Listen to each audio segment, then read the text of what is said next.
Grievance స్వీకరించడం జరిగింది. చూస్తూ ఉంటే 100 రోజుల్లో క్రమక్రమంగా ఈ యొక్క పబ్లిక్ గ్రీవెన్స్ కూడా తగ్గుతూ ఉంది.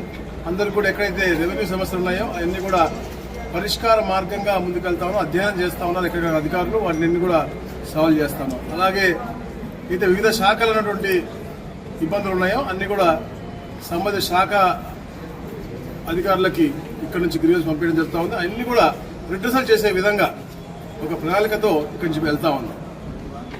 అదేవిధంగా 100 రోజుల పరిపాలన గురించి కూడా ఈరోజు అందరూ చర్చిస్తూ ఉన్నాం. ఎంతో అద్భుతంగా ఏదైతే గతంలో ఎలక్షన్ ముందు మేనిఫెస్టోలో మాట ఇచ్చారో ఆయన నిలబెట్టుకునే విధంగా ప్రతి ఒక్క పేదవాడిని కూడా మెరుగైన జీవన పరిమాణాలు చూడాలనే లక్ష్యంతో చంద్రబాబు నాయుడు గారు పనిచేస్తూ వచ్చారు. అదేవిధంగా ఆ రోజు మొట్టమొదటి రోజున వారు 5 ఫైళ్ల మీద సంతకం పెట్టడంతో పాటు అన్నీ కూడా ఆచరణ చేయడం. అంటే ఏదైతే గత ప్రభుత్వం కుట్రపూరితంతో పేదవాడికి భోజనం పెట్టకూడదు అనే లక్ష్యంతో అన్నా కంటే ముగించారో అవి వెంటనే ముందు విడతలో 100, దాని తర్వాత మొన్న 75 ఓపెన్ చేయడం విధంగా హర్షణీయం, స్వాగతిస్తా ఉన్నారు అందరూ కూడా. అలాగే అందరినీ కూడా కబలించే విధంగా ఉన్నటువంటి ల్యాండ్ టైటిలింగ్ యాక్ట్, ఎవరు కూడా భూమి హక్కు మీద వివిధ డౌట్లు వచ్చే విధంగా ఉన్నటువంటి ల్యాండ్ టైటిలింగ్ యాక్ట్ని రద్దు చేస్తామని చెప్పి మాట ఇచ్చాం.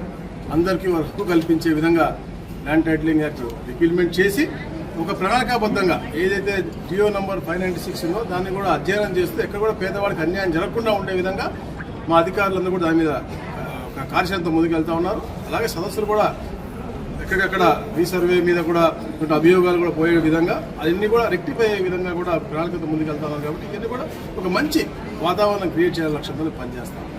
అలాగే మీకు అందరూ తెలుసు, పెన్షన్లో ఈ చరిత్రలో ఎప్పుడూ లేని విధంగా 1వ తారీఖు రోజునే, మొన్న 1వ తారీఖున ఆదివారం వస్తే ముందు రోజే 31వ తారీఖు అంటే ఒక మంచి పాజిటివ్ మోడ్లో గౌరవ ముఖ్యమంత్రి గారు చంద్రబాబు నాయుడు గారు పేదలందరికీ అండగా ఉండే విధంగా ముందుకు వెళ్తా ఉన్నారు.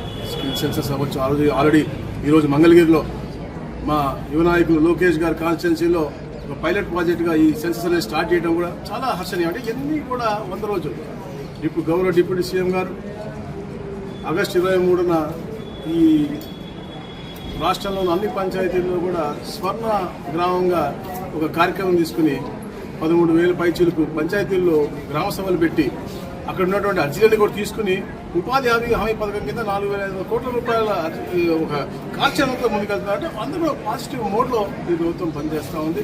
ప్రతి ఒక్క పేదవాడికి కూడా మంచి చేయాలి, మెరుగైన జీవన పరిమాణాలు ఇవ్వాలి. ఏదైతే 5 సంవత్సరాలు నష్టపోయింది రాష్ట్రం 30 సంవత్సరాలు వెనక్కి వెళ్ళిందో మళ్ళా పునర్నిర్మాణం వైపు తీసుకెళ్తూ రాష్ట్రాన్ని కూడా అభివృద్ధి వైపు, అంటే అభివృద్ధి సంక్షేమం రెండు కళ్ళుగా భావించే పార్టీ కాబట్టి ఇక్కడ రాష్ట్రంలో అమరావతి రావాలి, పోలవరం రావాలి, నూతనంగా ఏదైతే నేను మనం చూసినాం లుల్లు అలాంటి మళ్ళా రావటం, ఒక పాజిటివ్ అటిట్యూడ్ అంటే యువతకు కూడా ఉపాధి కల్పించే విధంగా ఏదైతే మేనిఫెస్టోలో పెట్టి సంతకం పెట్టారో అవి కూడా కార్యక్రమం జరుగుతామని చెప్పేసి కూడా తెలియజేస్తారు. ఇవన్నీ జరుగుతూ ఉంటే ఈ యొక్క పనికిమాలిన పార్టీ వైసీపీ వాళ్ళు చేసింది కల్తీ, అందరికి తెలిసిందే. ఇంకా